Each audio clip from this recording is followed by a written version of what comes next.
ॐ नमो भगवते वासुदेवाय। शुक्लाम्बरधरं विष्णुं शशिवर्णं चतुर्भुजं प्रसन्नवदनं ध्यायेत् सर्वविघ्नोपशान्तये। गुरवे सर्वलोकानां भिषजे भवरोगिणां निधये सर्वविद्यानां दक्षिणामूर्तये नमः।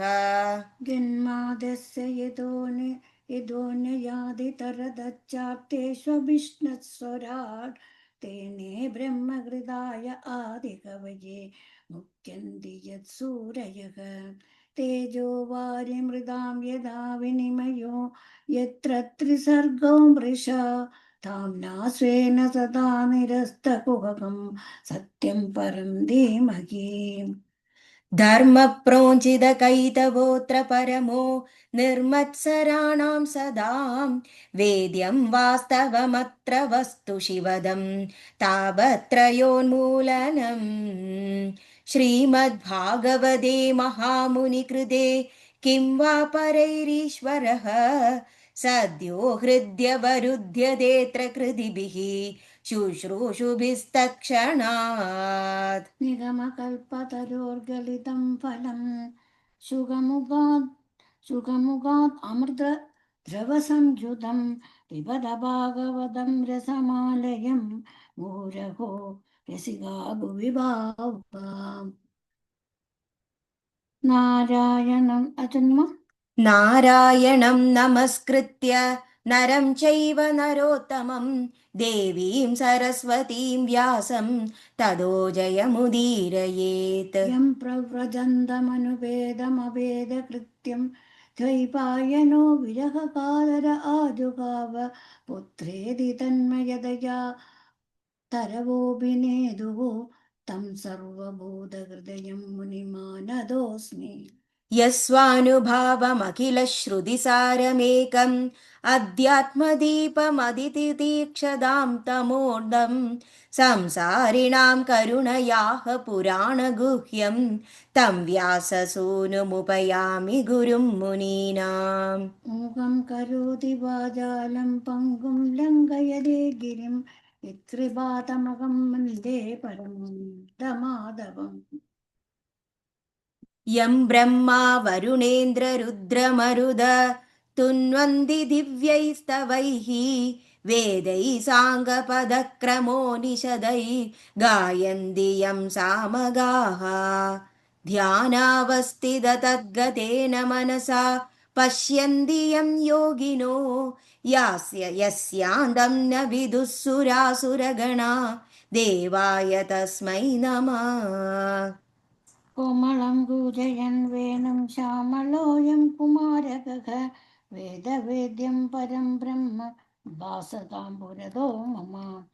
भूतैर्महद्भिर्मय इमा पुरो विभु निर्माय शेदेयदम् ऊषु पुरुषः भुङ्क्ते गुणान् षोडश षोडशात्मक सोऽलङ्कृष्ट भगवान् वजास्मि मे। सच्चिदानन्दरूपाय विश्वोत्पत्त्यादिहेतवे तापत्रय विनाशाय श्रीकृष्णाय वयं नमः। ॐ नमो भगवते वासुदेवाय। अद षष्ठोऽध्यायः सुत उवाच एवं निशम्य भगवान् देवर्षिर्जन्मकर्म च भूय पप्रच्छ तं ब्रह्मन् व्यासः सत्यवतीसुतः। व्यास उवाच भिक्षुभिर्विप्रवसिते विज्ञानाद्वेष्टभिस्तव वर्तमानो वयस्याद्ये तद किम् अकरोत् भवान्। स्वायम्भुवक्कया वृत्त्या वर्तितं ते परं वयः कथं चेदमुदस्राक्षि काले प्राप्ते कलेबरम्। प्राकल्पविषयामेतां स्मृतिं ते सुरसत्तम न ह्येष व्यवधात् काल एष सर्वनिराकृतिः।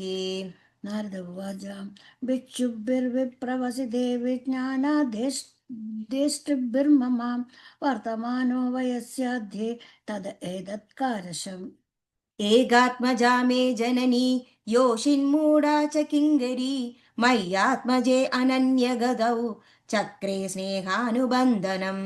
सा स्वतन्त्रा न कल्पासिद्योगक्षेमं ममेच्छति ईशस्य हि वशे लोको योचादारुमयी यदा अहं च तद्ब्रह्मकुले ऊशिवांस्तदपेक्षया दिग्देशकालव्युत्पन्नो बालगः पञ्चकायनः।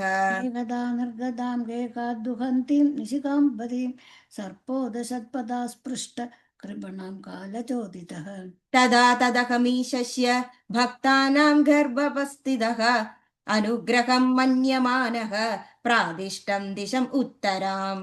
पीदाञ्जनपदांस्तत्र पुरग्रामव्रजागरान् केडकर्वडवाडिच्च वन्यानूपवनानि च चित्रदादु विचित्राद्रिनिबभक्न्यम्बुजद्रुमान् जलाशयान् शिवज्जलान् नलिनीसुरसेविताः। चित्रस्वने पत्ररदैः विभ्रमद्भ्रमरश्रियः नलवेणुशरस्तम्भ कुशकी च कग्वरम् येग एवादियादोहम् अद्राक्षं विपिनं महत् घोरं प्रतिभयाकारं व्याळोलूकशिवाजिरम्। परिश्रान्तेन्द्रियात्माहं तृट्परीतो बुभुक्षितः स्नात्वा पीत्वा हृदे नद्या उपसृष्टो गतश्रमः तस्मिन्निर्मग्नुजेरण्ये पिप्पलोपस्त आस्तिदः आत्मानात्मानम् आत्मस्थं यदा श्रुतम् अचिन्तयम्। ध्यायदचरणाम्बोजं भावनर्जितचेतसा औत्कण्ठ्याश्रुकलाक्षस्य हृद्यासीन्मे शने हरिः प्रेमादिभरनिर्भन्न पुलगाङ्गोदिनिर्वृतः आनन्दः सम्प्लवे नीनो नापश्यमुभयं मुने। रूपं भगवतो यत्तन्मनः कान्तं शुचापहम् अपश्यन् सहसोत्तंस्ते वैक्लव्या दुर्मना इव दिदृक्षुस्तदहं भूयः प्रणिधाय मनोहृदि वीक्षमाणोऽपि नापश्यम् अवितृप्त इवातुरः। एवं यदन्तं विजने मामाह गोचरा गिरां गम्भीरश्लक्ष्णया वाजा सुधप्रशमयन्निव हन्दास्मिन् जन्मनि भवान् मां द्रष्टुमिहार्हति अविपक्वककाषायाणां दुर्दशोऽहं कुयोगिनाम्। सकृद्यदर्शितं रूपं एतत् कामाय तेन ख मत्कामशनकैः साधु सर्वान् मुञ्चति कृच्छयान् सत्सेवया दीर्घया ते जादामहि दृढा मतिः हित्वा वद्यमिमं लोकं गन्धामज्जनतामसि। मधर्मये निबद्धेयं न विबध्येत कर्हिचित् प्रजासर्गनिरोधेऽपि विधिच्च मदनग्रहात् एतावदुक्तो परराम तन्महद् भूतं नभो लिङ्गमलिङ्गमीश्वरम् अहं च तस्मै महतां महीयसे शीर्ष्णावमानामं विददेदु कंविदः। नामान्यनन्दस्य कदत्र पप्पडन् मुख्यानि भद्राणि कृतानि च स्मरन् काम्बर्यडन् दुष्टमनागतस्पृह कालं प्रदीचन् विमदोऽपि मत्सर एवं कृष्णमदेर्ब्रह्मन् असक्तस्यालमलात्मनः कालप्रादुरभूत्काले तडित्सौदामिनी यथा प्रयुज्यमाने महिदां शुद्धां भागवती तनुम् आरब्धकर्म निर्वाणो निबद्धत् पाञ्चभौतिकः कल्पान्त इदमादाय शयानेऽम्भस्युदद्वदन्वदः शिशयिशोरनुप्राणं विवशेन्दरहं प्रभोः।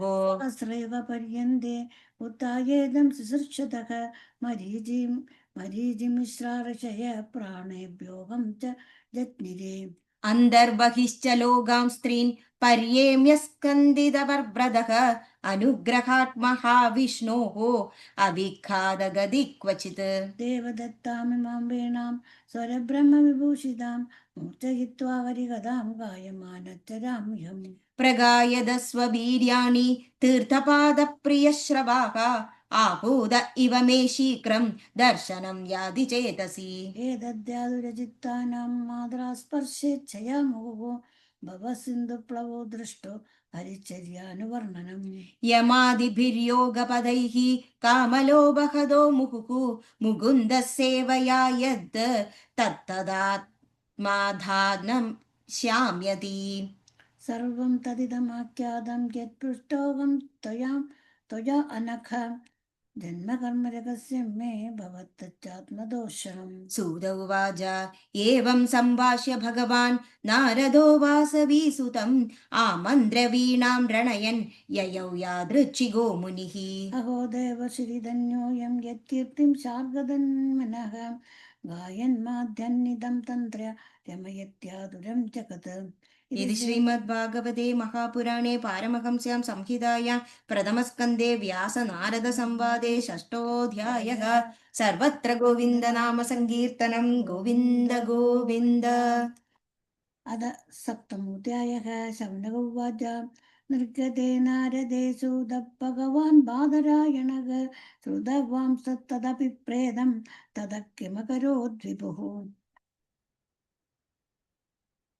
सूत उवाच ब्रह्मनद्यां सरस्वत्याम् आश्रमः पश्चिमे तडे शम्याप्रास इति प्रोक्त ऋषीणां सत्रवर्धनः तस्मिन् सहस्रमे व्यासो बदरीचण्डमण्डिते आसीनो उपस्पृश्य प्रणिदद्यौ मनः स्वयम् भक्तियोगेन मनसि सम्यक् प्रणिहिते मले अपश्यत् पुरुषं पूर्वं मायां च तदुपाश्रयाम् यया सम्मोहितो जीवात्मानं त्रिगुणात्मकं परो भीमनुदेनार्थं तत्कृतं चाभिपद्यते अनर्थोपशमं साक्षात् भक्तियोगमधोक्षजे लोकस्या जानतो विद्वां चक्रे सात्वत संहिताम् यस्यां वै श्रूयमाणायां कृष्णे परमपुरुषे भक्तिरुत्पद्यते पुंसशोकमोहभयापहा स संहितां भागवतीं कृत्वानुक्रम्य चात्मजं शुगमध्यापयामास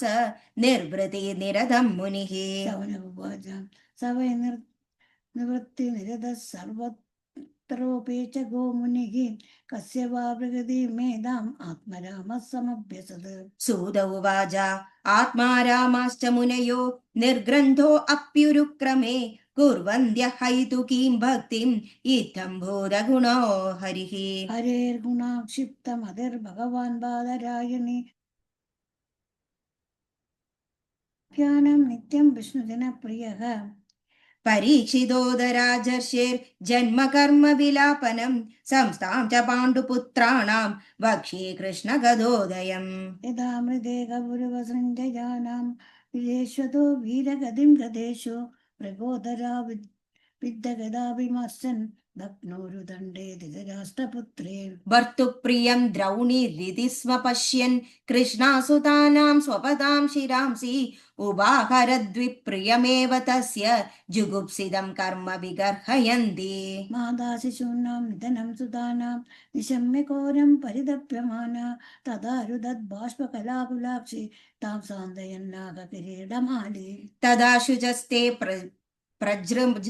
प्रमृजामि भद्रे यद्ब्रह्मबन्धो शिर आततायिनः गाण्डीव मुक्तैर्विशिकैरुपाहरे त्वाक्रम्य यत्स्यास्यसि दग्धपुत्रा इति प्रियां बल्गु विचित्रजल्पैः ससान्त्वयित्वा अच्युत मित्रसुतः अन्वाद्रवदंशित उग्रदन्वां कविध्वजो गुरुपुत्रं रथेन तमापदतं स विलक्ष्य दुरात् कुमारकोद्विग्नमनारथेन पराद्रवत् प्राणपरीप्सुरुर्व्यां यावद्गमं रुद्रभयाद्यतार्हः यदा शरणमात्मानम् ऐच्छत शान्तवाजिनम् अस्त्रं ब्रह्मचिरोमने मेने आत्मत्राणं द्विजात्मज अधोपस्पृश्य सलिलं सन्ददे तत्समाहितः अजानन् उपसंहारं प्राणकृच्र उपस्थिते ततः प्रादुष्कृतं ते जगत्प्रचण्डं सर्वतो दिशं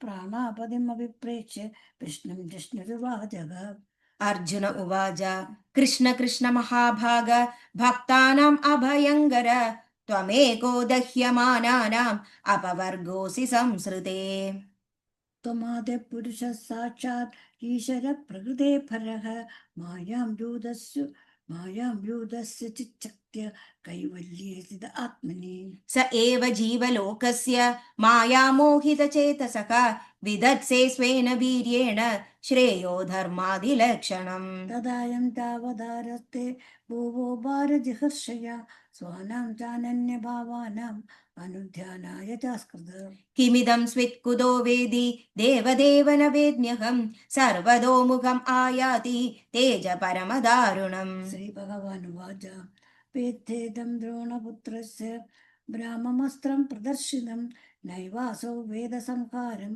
प्राणबाध उपस्थिते न ह्यस्यान्यतमं किञ्चित् शस्त्रं प्रत्यवकर्षणं जह्यस्त्रस्तेज उन्नद्धम् अस्त्रज्ञो ह्यस्त्रतेजसा सुदौवाच श्रुत्वा भगवता प्रोक्तं फाल्गुनः परवीरगा पृष्ट्वा वस्तं परिक्रम्य ब्राह्माय सन्तते संहत्यान्योन्यमुभयोस् तेजस्वी शरसंवृते आवृत्य रोदसीखं च विवृद्धार्कवह्निवत् दृष्ट्वा अस्त्रतेजस्तु तयोस्त्रीन् लोकान् प्रदह्महद् लिख्यमाना प्रजा सर्वा सावर्तकम् अमंसदः प्रजोपप्लवमालक्ष्य लोकव्यधिकरञ्जतं मदं च वासुदेवस्य सञ्जहार अर्जुनोद्वयम् तदा साध्यतरसा दारुणं गदमीसुतं प्रबन्धामश्रदां प्रोष पशुं दशनया यदा शिबिराय निनीशन्दं दाम्ना बद्ध्वारिपुम्बलात् प्राहार्जुनं प्रकुपितो भगवानम्बुजे क्षणः मैनं वार्तार्वसित्रादं ब्रह्मबन्धुमिबं दिगि योऽसावनागस्य सुप्ता नवदीनीचे बालकान् मत्तं प्रमत्तन्मुत्तं सुप्तं बालं स्त्रियं जडं प्रपन्नं विरधं भीदं नरिबुं हन्ति धर्मवेत् स्वप्राणान्य परप्राणे प्रभुष्णात्यकृणफलः तलदत्तस्य हि श्रेयो यद्दोषाद्याध्यदपुमान् प्रतिश्रुतं च भवदा पाञ्चाल्यै शृण्वतो मम आहरिष्ये शिरस्तस्य यस्ते मानिनि पुत्रः तदा सवद्यतां पाप आदतायान्मबन्धुहां कर्तुच्च विप्रियं वीरकृतवान् कुलपांसनम् एवं परीक्षदा धर्मं पार्थकृष्णेन चोदितः नैचन्दन्तुं गुरुसुदं यद्यप्यात्महनं महान् तदोपेत्य स्वशिबिरं गोविन्दप्रियसारथेः निवेदयत्तं प्रियायै शोचन्त्यात्मजान् कथान् तदा कृतं पशुवत्पाशबन्धम् अवाङ्मुखं कर्म जुगुप्सितेन निरीश कृष्णापकृतं गिरोसुतं वामस्वभावाकृपया नाम च उवाच चासखन्द्यस्य बन्धानानयनं सति उच्यतां मे च ब्राह्मणो नितरां गुरु सरहस्योदनुर्वेदः स विसर्गोपसंयमक अस्त्रग्रामच्च भवदा शिक्षितो यदनुग्रहात् स ये च भगवान् द्रोणप्रजारूपेण वर्तते तस्यात्मनोर्थं पत्न्यास्ते नान्वगाद्वीजसुकृपि तद्धर्मज्ञ भगवद्भिर्गौरवं कुलं विजीनं नार्गते प्राप्तुं पूज्यं वन्द्यम् अभीष्णशः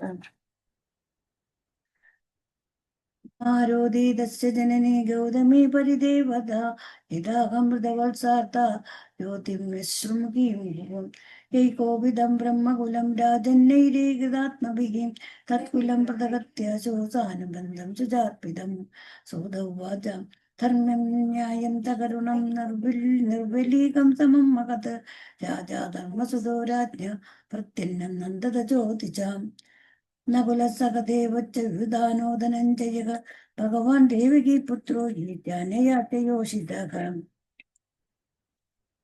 तत्राहमर्षितो भीमस्तस्य श्रेयान् वद स्मृतः न भर्तुर्नात्मचार्थे हो हन्सुप्तान् शिशुधान् वृता निशम्य भीमगदिदं द्रौपद्याश्च चतुर्भुजः आलोक्य वदनं सख्योरिदमाहसिन्निव श्रीकृष्ण उवाच ब्रह्मबन्धुर्न हन्तव्य आददायि वदार्हणः मयैवोभयत् मां नादं परिवाह्यनुशासनम् കുരു പ്രതിശ്രുതം സത്യം യത്തത് സാന്ത്വയദാ പ്രിയം ച ഭീമസേനസ്യ പാഞ്ചാല്യാ മഹ്യമേവ ച.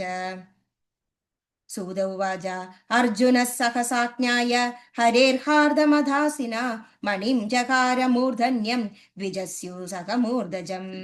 വിമത്തരസനാബന്ധം ബാലഹത്യാദപ്രഭം തേജസാ മണിനാഗേനം ചിബിരാനിദ്രയാപയത്.